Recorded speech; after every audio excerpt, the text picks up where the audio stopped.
Well, people, can you believe it? Trump finally found his way into the music business, and this is a really great lesson for everyone to learn. So you want to know about it? Stick around and we'll get right to it.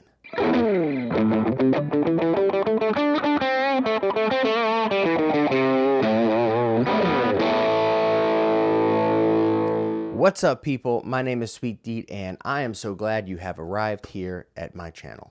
If you are already a subscriber, I love you and I thank you for coming back yet again. If at any point during this conversation that you like what you hear, make sure you click the like button and give me a little subscribe down below.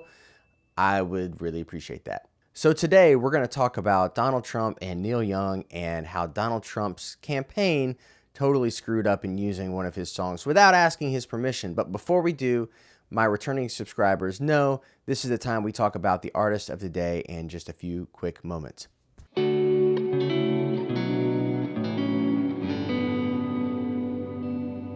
Today's artist of the day is Kenosha Kid, all the way from Athens, Georgia.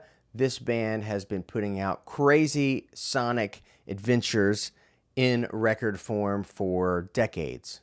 The mastermind behind it all is Dan Nettles, a friend of mine that really does some interesting things, including a really awesome place for people to find help if they are feeling suicidal called Nucci Space, that's based in Athens, where he lives and resides. You can check him out a lot of times when we're not in COVID times at places like Hendershots and the Georgia Theater and a whole bunch of other clubs in Athens, because Athens is pretty much amazing. My first introduction to Kenosha Kid came with a record called Fahrenheit that was released back in 2009.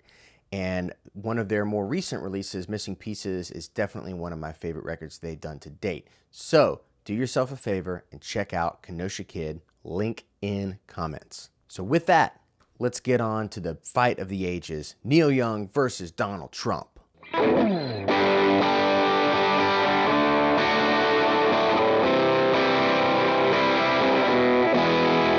In case you didn't hear, recently Neil Young has filed a suit against the Donald Trump campaign for using one of his songs, Rocking in the Free World, as a part of his whole presentation. I guess he was having a rally somewhere and he played Rocking in the Free World and he was not having it at all. And by he, I do mean Neil Young. Neil Young has been making news with a lot of conservatives for years and years now, maybe most notably Leonard Skinner putting them in the Home Sweet Home Alabama, simply citing that, oh, Neil Young, we hope you remember that a Southern man doesn't need you around. Anyhow, in addition to Rockin' in the Free World being a part of the suit, he's also including a song that was used called Devil's Sidewalk.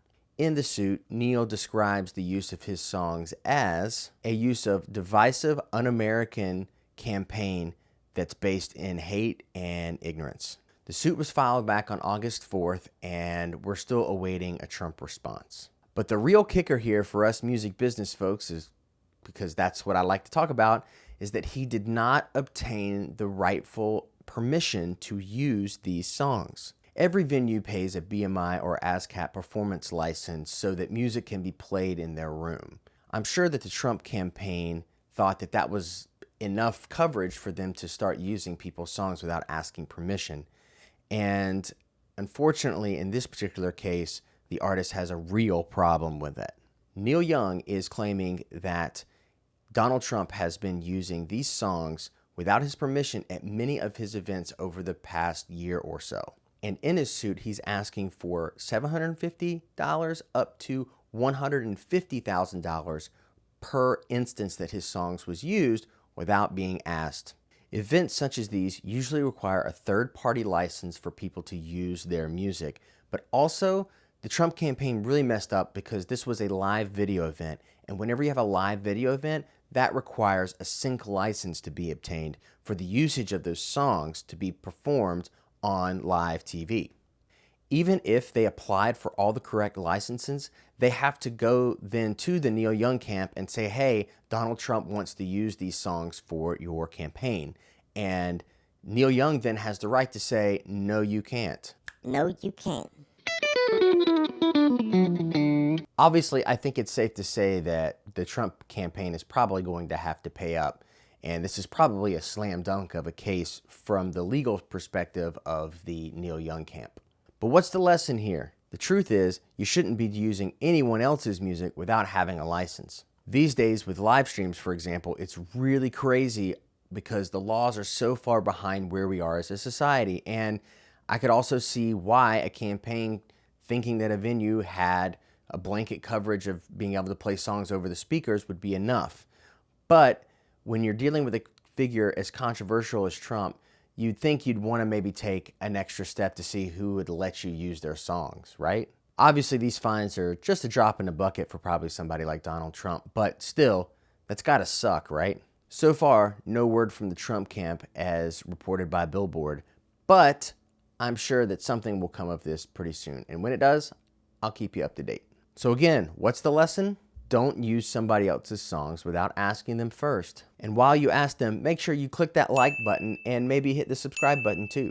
And announcement, I've also launched my first online store with all sorts of stuff regarding my brand and also funny little catchy phrases of t-shirts and coffee mugs and stuff that you just need to have in your house. So click the link below. Also, I've been getting a lot of asks about like what my camera is and what my lighting setup is, and I just decided that I would make it easy and just list a whole bunch of direct links to Amazon where you can get those exact things that I use for this YouTube channel.